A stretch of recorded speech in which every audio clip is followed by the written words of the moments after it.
Oi, gente do bem. Vamos apoiar as publicações da Fundação Bezerra de Menezes? É só curtir, se inscrever no canal, ativar as notificações e compartilhar com os amigos. Simples assim. Contamos com o apoio de vocês.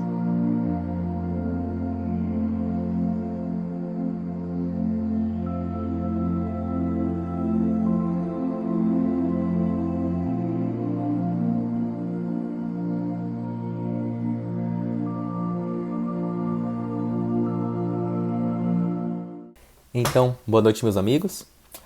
Mais uma noite nós iremos aqui conversar sobre o Evangelho segundo o Espiritismo.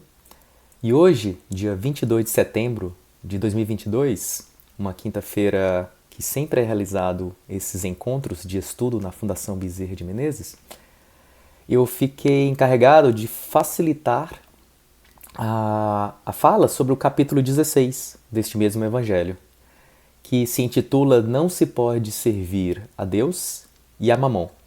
O primeiro item, chamado A Salvação dos Ricos, no item 1 e 2. Interessante lembrar que quando a gente recorda sempre falar sobre Mamon, eu fui buscar um pouco do significado do que vem a ser Mamon, né? E ele consta que nos escritos rabínicos, Mamon significa dinheiro, e em sentido restrito quanto às posses, né? Em sentido mais amplo. Essas posses são tudo aquilo que tem preço, ou tudo aquilo que o ser humano possui, além do seu corpo e da sua vida. Bom, nós vamos encontrar então, no capítulo introdutório de hoje à noite, né? Que consta em Lucas, no capítulo 16, no versículo 13, que ninguém pode servir a dois senhores, porque ou odiará a um e amará a outro, ou se prenderá a um e desprezará a outro. Não podeis servir simultaneamente a Deus e a Mamon. E também em Lucas, capítulo 18, versículos de 18 a 25, e em Mateus, capítulo 19, nos versículos de 16 a 24, consta que: Então, aproximou-se dele um mancebo e disse: Bom mestre, que devo fazer para adquirir a vida eterna? Respondeu Jesus: Por que me chamas bom? Bom, só Deus o é. Se queres entrar na vida, guarda os mandamentos. Que mandamentos? Retrucou o mancebo. Disse Jesus: Não matarás, não cometerás adultério, não furtarás, não darás testemunho falso, honra a teu pai e a tua mãe, e ama teu próximo como a ti mesmo. É até interessante nós retomarmos essa leitura, é uma leitura bem curta, é um capítulo bem estreito, porque ele relembra, inclusive, né, os mandamentos, que são tão simples, e um dos que eu julgo muito interessante aqui é o honrar a teu pai e a tua mãe, a teu próximo, né? Dando continuidade, o moço lhe replicou: Tenho guardado todos esses mandamentos desde que cheguei à mocidade. Que é o que ainda me falta? Disse Jesus.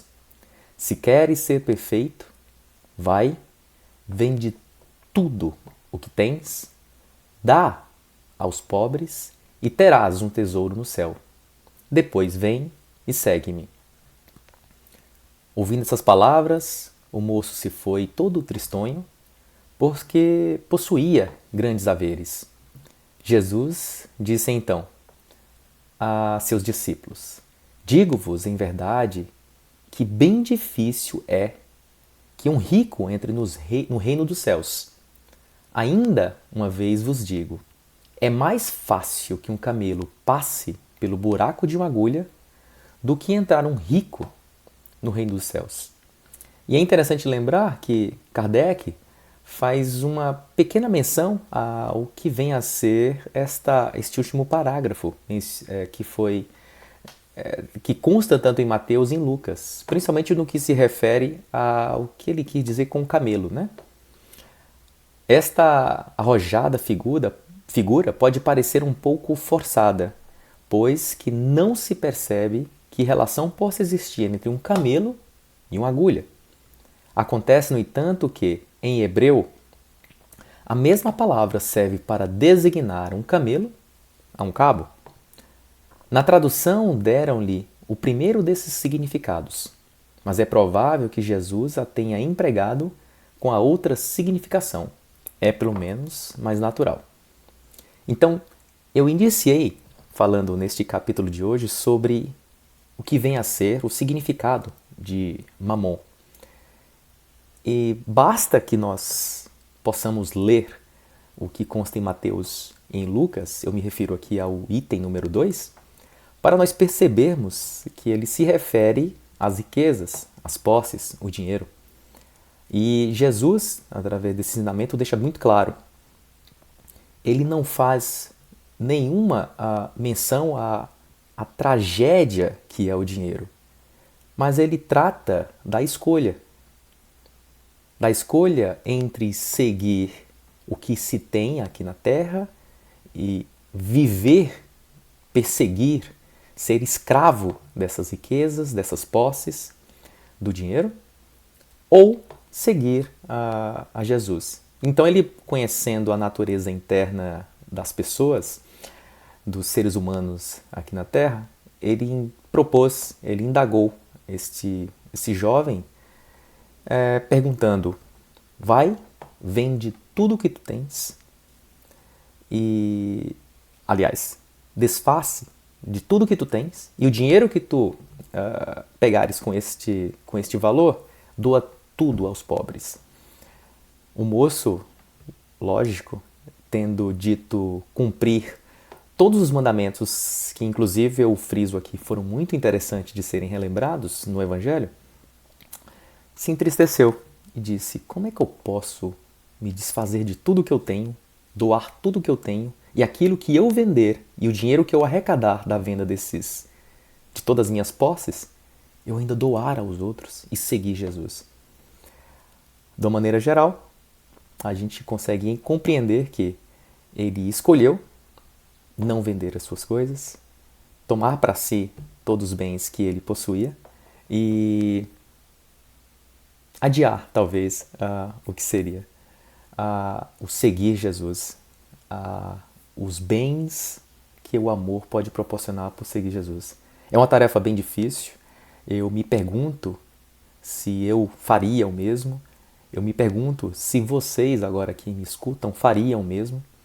É uma reflexão pessoal da máxima socrática: conhece-te a ti mesmo, porque antes que possamos, inclusive, dizer este faria, este não faria, a pergunta que, quando possamos nos fazer olhando no espelho, olhando para dentro de nós e fazendo a segunda indagação: o que eu tenho feito para ajudar o meu semelhante? O que eu tenho me desfeito? O que eu tenho doado? O que eu tenho permitido para o outro ser um pouco melhor? E eu não me refiro aqui exclusivamente ao dinheiro. Eu me refiro aqui ao abraço, ao tempo, aquele telefonema, aquela ligação para uma mãe, um pai, um familiar, um amigo distante, aquela pessoa que compartilhou uma época da sua vida e agora vocês se encontram distantes. Então, eu me refiro a todos estes e gostaria que nós possamos, aqui na Terra, da mesma maneira que nós temos um avanço em termos de tecnologia, nós possamos também avançarmos intelectualmente e principalmente moralmente. E eu acho que essa máxima de Jesus é um desafio bem difícil, mas que é possível nos perguntarmos e tentarmos traçar algumas metas sobre o que eu tenho feito para doar daquilo que eu tenho. E será que o dinheiro está sendo o meu dono? A posse está sendo o meu chefe? São importantes reflexões que vão nos fazer crescermos aqui na Terra, nos tornarmos seres humanos melhores. É inquantificável o quão bem nós sentimos quando doamos parte daquilo que nos possui e quando possamos ver o sorriso na face das outras pessoas, né? Quando recebem aquilo que para eles carecem bastante. É uma reflexão pessoal, é um desafio. Eu percebo o quão pouco eu tenho feito e quero deixar esse recado para a gente possa pensar mais sobre isso. Jesus é maravilhoso. Eu desejo uma excelente noite para todos vocês.